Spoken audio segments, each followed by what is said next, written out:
What one single outcome would the panel like to see from the COP28 annual climate conference?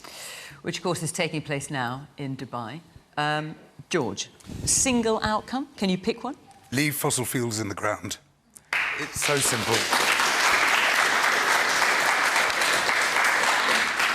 So I thank you for the question. There's now been 27 of these meetings. 25 of them have been total failures. 2 of them have been partial successes, 1997 and 2015. Not a single final agreement from any of those meetings has said what needs to be done, which is to leave fossil fuels in the ground. And unless we leave fossil fuels in the ground, we have absolutely no hope of preventing climate breakdown. Because it's a bit like going on a diet and saying, OK, yes, I did eat a gigantic tub of ice cream and an enormous cake, but I also ate a salad, so why aren't I losing weight? Doesn't matter how many wind turbines you put up, doesn't matter how many solar panels you put up, unless you're retiring fossil fuel infrastructure, unless you are legislating to leave coal, oil and gas where it belongs, which is in geological strata, you are going to cook the planet. It is as simple as that. And as a result of the highly effective and lethal fossil fuel lobbying, which has been a bugbear of these conferences from the very beginning, from 1992, and has now got to such a ridiculous point that the president of COP28 is in his day job the chief executive of the UAE oil and gas company ADNOC, which is currently expanding its oil production. That is what has thwarted the simple things that need to be done. And while we wait and wait, the years tick by, and we've got so few years left now. We're going to have to take drastic action if we're going to avoid what could well be Earth systems collapse. I mean, this is the most important predicament humanity has ever faced. And by design, as a result of the enormous oppressive power of the fossil fuel industry, we're flunking it. So, Johnny, George says leave fossil fuels in the ground. The government is issuing new oil licences and wants to continue doing that every year.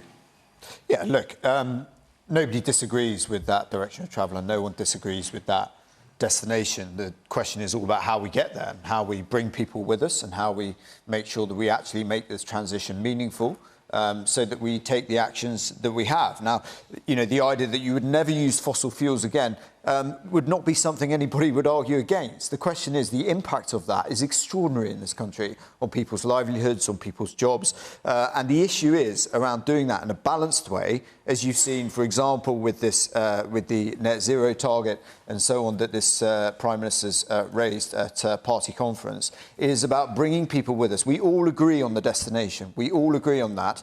The trouble is, you're a very emotional speaker, and you know the world's going to all end tomorrow. The trouble is, we have to do this in a way when you're kind of dealing with this in the reality of it. You can't just turn the system off, right? Put people out of their jobs, have people living in poverty, and just throw up a load of wind turbines and think it's going to be okay. The other issue is around energy security. And we've seen that this year with what's going on in Ukraine and with Putin. And we can't end up in that situation again where we are so reliant on him. So I accept you have a different view, but I think it's incredibly emotional and misleading. We all agree with that destination, and no one disagrees with that destination. It's about how we get there, and actually extraordinary progress has been made under this government. No, extraordinary progress has not been made under this government. It has deliberately trashed some of the progress even that was made under Boris Johnson's government. There are such simple things we could do.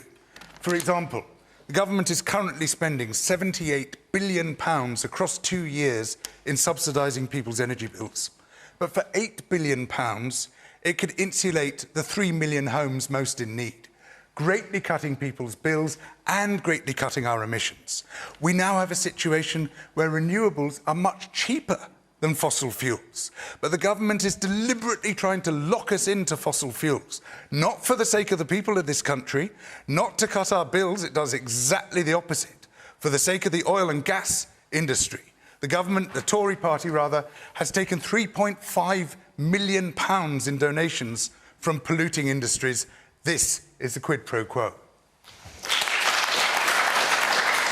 problem here. I'd just like to ask you a question, George. Do you honestly sit there and think that in number 10 every day, the Prime Minister and the government wake up and they think, we're just going to torch the world? Yes, roughly. Okay, that answers your question then, Johnny. Johnny, that answers your question. Come on. Tale, right? That plays into your narrative, right? But it's not reality. They just don't and you're care. Misleading people. The fact is they don't care. You're deliberately Sunak misleading. himself, All right. Sunak himself, he flew to COP28 in a 200-seater jet. But he was the only minister who flew in that jet. Other ministers flew in separate private jets. He doesn't care. He treats this whole country like a flyover state, blatting backwards and forwards in his helicopters and private jets. George, let me even crop up in bring your other eyes. people in. The woman there in the shirt, yes, you. The Conservative narrative around extracting new oil from UK waters is that it will provide us energy security. Yeah.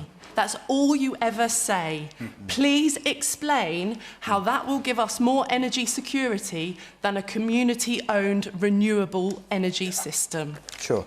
So the issue around energy security, clearly we have imported cheap oil and gas from Russia and other places for a long time now, and we don't have control over that, as we've seen with this conflict now. Now, if you could suddenly make a transition straight to green energy, why would you not do it? The trouble is, with all but these how will you things, have it's not black control? and white, and you can't just pull that lever and make it happen. How so will you it's a have transition control over it? towards net zero, and this is part of that. But the mix. question is, how does it, by issuing these new oil licences, how does it make our energy supply more secure, given that it will be produced by a private company that can sell it to the highest bidder, and we will not have first dibs on that? So how does it make it more secure? Because we will be able to control that production. No, we won't. No. So if It'll be down to private companies.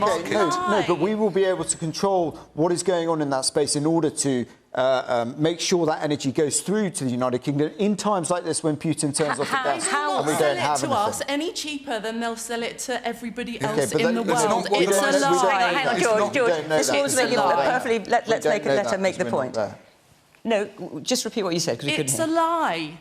It's a Well, it hasn't complete happened, and so it can't be a outright lie. lie. While my children are growing up in an awful biodiversity, nature-depleted country, which... I can't. Well, the point you're making is that if it's a private company selling the oil, how will it make us more secure? Because we will be no more likely to get hold of it than anyone else. And that you've not been able to answer. No, I disagree, because of the controls that we'll put in place that make sure that when we have a better balance, i.e. we're not taking all this oil So and we'll gas, requisition it. we're going to have that. Okay, So, George, I'm going to bring this other is people all in. in the theoretical anyway, isn't it? Well, you made the claim about security, so you were just being asked to justify it. Yeah. Peter. So much moralising, so much posturing. What do people actually think they're achieving? Anybody can look at it's called the energy dashboard. You can get it up on your computer anytime and see on a normal day in this country where the power which is lighting your home and your place of work and everything else you see, where it's coming from. And on a day when the wind isn't blowing, it's largely coming from gas. Or it's coming from imported power, which quite often comes from the Netherlands, where they still burn coal. We don't burn coal anymore because we didn't just close down our coal-fired power stations, we blew them up. We were so certain we were right to do so. At the same time, China is, even as we speak, building the equivalent of two new coal-fired power stations a week. India has a vast expansion program of coal-fired power stations, even if George is right about his tremendous predictions of apocalypse. And I'm not saying he's wrong. I'm in no position to say he's wrong. Even if he's right, the contribution which this country is making by what it's doing to these outcomes is not merely minimal, it's non-existent. Everything that we do is completely blotted out by what much larger countries are doing to maintain their own power. Now, if you want to live in a country with net zero, if you want to live in a country where nobody can afford to heat their house, where people have incredibly expensive and largely non-functioning heat pumps inflicted on them, if you want that kind of thing to happen to you, if you want lots of people to lose their jobs because there's no energy, if you want to be cold all the time, if you want the computers which make life possible in practically every form of life to shut down every so often, then carry on believing that the demand to go for net zero, to keep it in the ground, is intelligent and thoughtful. Even if George is right, this is not an intelligent response to it. OK, but Peter, in terms of the question, what single outcome would the panel like to see? What single outcome would you like to see from COP? Well, I'd love to hear someone at one of these conferences say, do you know what, perhaps we might be wrong. OK. That would be the best outcome for all of us. Just somebody to say, just for once, and the BBC might do the same thing as well. What single outcome? Well, I think the biggest outcome has got to be a recognition that unless we do more on this, we're not going to be delivering energy security. Well, they're all going to say bills. we should do more, but it's more specifically, what single outcome would you like to see from COP28? And I think there's been, to be honest, within this conversation, if I may, a huge amount of confusion. The UK does not import huge amounts of Russian gas. It did. OK.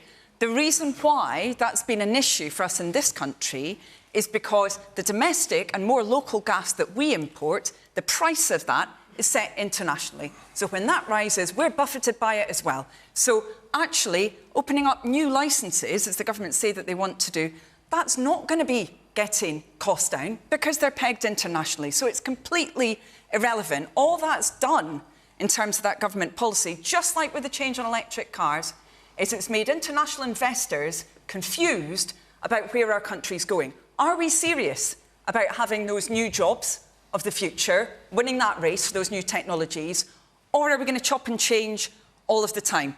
Because renewable energy in our country is up to 9 times cheaper than gas. Why aren't we seizing that opportunity? And by the way, I come from an oil and gas producing community, OK? You probably can't hear it very much now, but I come from Aberdeenshire originally.